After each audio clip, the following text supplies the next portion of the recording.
Welcome back. I'm Helena Humphrey. Let's check in now with some of the other stories making news at this hour. Election campaigns often provide fertile ground for online misinformation to spread. In Sweden, this Sunday's election is going to be crucial, not just amid the war in Ukraine and the country's relations with its neighbour Russia, but also crucial when it comes to Sweden's climate policy. Here in theCUBE, we have found an example of online climate misinformation spreading in recent months. Now, this image claims to show two weather forecasts by the same broadcaster, one allegedly in 1986 and another from this summer. People online are claiming that this is proof of so-called climate hysteria. They are accusing the broadcaster of changing and altering their graphics and colours to exaggerate the impacts of global warming. Here, online users are claiming that temperatures have not changed in Sweden since the 1980s. And the claim was even amplified online by an MP for the right-wing moderate party. But this claim is misleading. Here in theCUBE, we analysed those two images. And we found that actually the first photo of a weather forecast was not from 1986. It actually comes from 2016, as you can see the date here. This was shared by the state-controlled broadcaster SVT, showing the weather forecast for that day. And the second image is also not from this summer. It actually comes from last year, 2021. This was by a different broadcaster, TV4, showing the ground temperature forecasts for that day. So these images are actually just 5 years apart, and they were shared by different broadcasters in Sweden, who used different graphics and colours to display ground temperature and weather forecasts. Indeed, journalists in Sweden say they have seen this same exact image being shared in previous summers, particularly by online users who try to downplay or deny climate change. It's something we've seen also spreading this summer in other European countries, such as France and the United Kingdom. But in Sweden, this is just another example about how online misinformation can spread during an election campaign.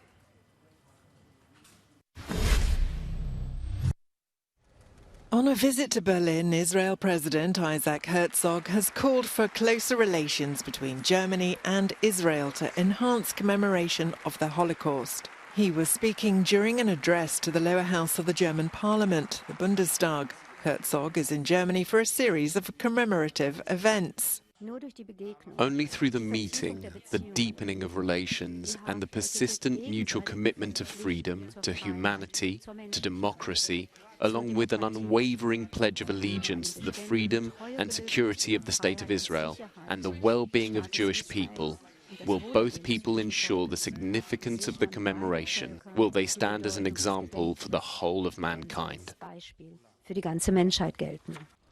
Later, Herzog visited the Holocaust Memorial in Berlin, accompanied by his German counterpart Frank-Walter Steinmeier, before travelling for another ceremony at the site of the Bergen-Belsen concentration camp.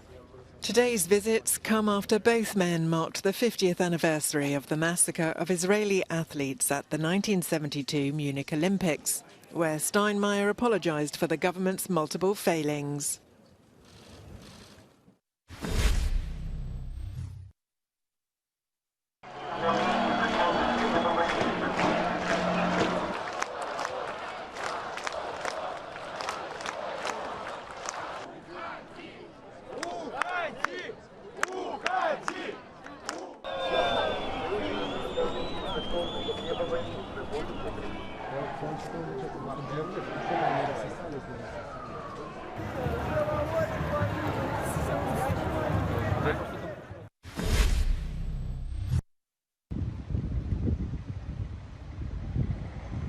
The lack of obstetricians in public hospitals throughout Portugal has forced some maternity hospitals to close permanently. The task force president for emergency obstetrics and mother and child care doesn't see any other solution in the short term. The task force was created in June to tackle this crisis that is forcing pregnant women to travel much further to deliver their children. We've been working during the months of July and August on a reorganisation of obstetrics and gynecology and neonatal care. We think that this will probably affect the concentration of resources. That is, that some hospitals cannot keep their emergency and their delivery blocks open. Some Portuguese hospitals had to close their obstetrics and gynecology emergencies several times this summer due to a lack of doctors. During this crisis, 2 babies died and a pregnant woman died as well while being transferred to another hospital due to the lack of vacancies in neonatology. The deaths are being investigated. The Minister of Health has resigned. According to Diogo Aires de Campos, the National Health Service needs to be reinforced with around 200 specialists in obstetrics and gynecology. In the last few years, maternal mortality has increased in Portugal to its highest rate in 38 years. Is this connected with the lack of doctors? The problem doesn't seem to be the response. At least it's not evident that it has to do with the response. But it has to do with the increase in pregnancies of women who come from other countries, often countries with fewer economic resources, who decide to deliver in Portugal. Aires de Campos also says that the report on maternal mortality underlines that there are now more women with diseases deciding to become pregnant. Tonight marks the return of the biggest club competition in European football as some of the world's most prestigious teams ready themselves for the start of this year's UEFA Champions League. Well, to preview the first night of action, I'm joined now by sport editor Andy Rubini. Andy, it is a great time of the year. If you're a football fan, of course, we've got games coming thick and fast. When it comes to tonight's action, what will you be watching out for? Well, you've got some good fixtures coming up tonight. You have the defending champions Real Madrid travelling to Glasgow to face Celtic. Both teams have been in scintillating form so far. Celtic have won 7 out of their 7 opening games. Carlo Ancelotti's men also have had a perfect start. This one is interesting because the atmosphere at Celtic Park is electric, and Real Madrid do take a couple of games to get into this competition that they've won so many times, so this should be a good one. Also interesting to see how Borussia Dortmund will fare without their goal-scoring machine Erling Haaland this evening when they face Copenhagen.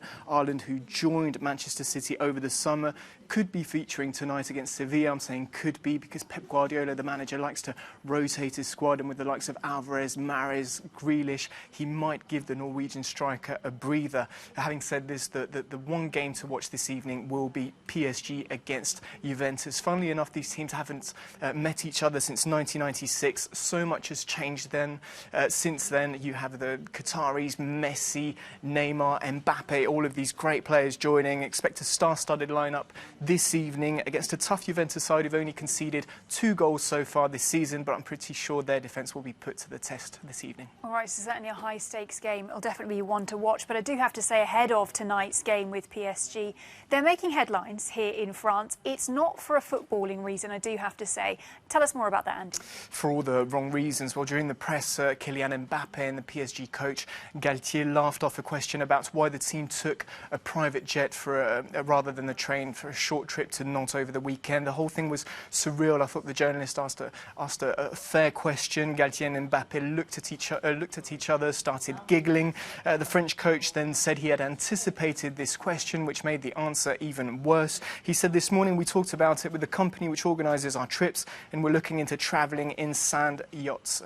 Bad joke, terrible answer, which caused a stir on social media, ministers getting involved. You had the Paris mayor Anne Hidalgo tweeting, "Are you serious?" responding like this, "Wake up, guys." The French sports minister also saying that she was used to more relevant and responsible answers from the French manager. And I agree with her when it comes to responsibilities, whether they like it or not. These guys are role models and should lead by example. In the French league, for example, you have teams like Rennes, Bordeaux, they travel by train. In Serie A, most teams also travel by trains. This is a serious issue which wasn't taken seriously, but hopefully due to this, after this backlash, things will change and maybe these big teams will start adapting and travelling differently around the country. And that's it, you're up to date. Remember, there is plenty more features and analysis on our website, that is euronews.com. I'll be back throughout the day with more updates for you. See you then.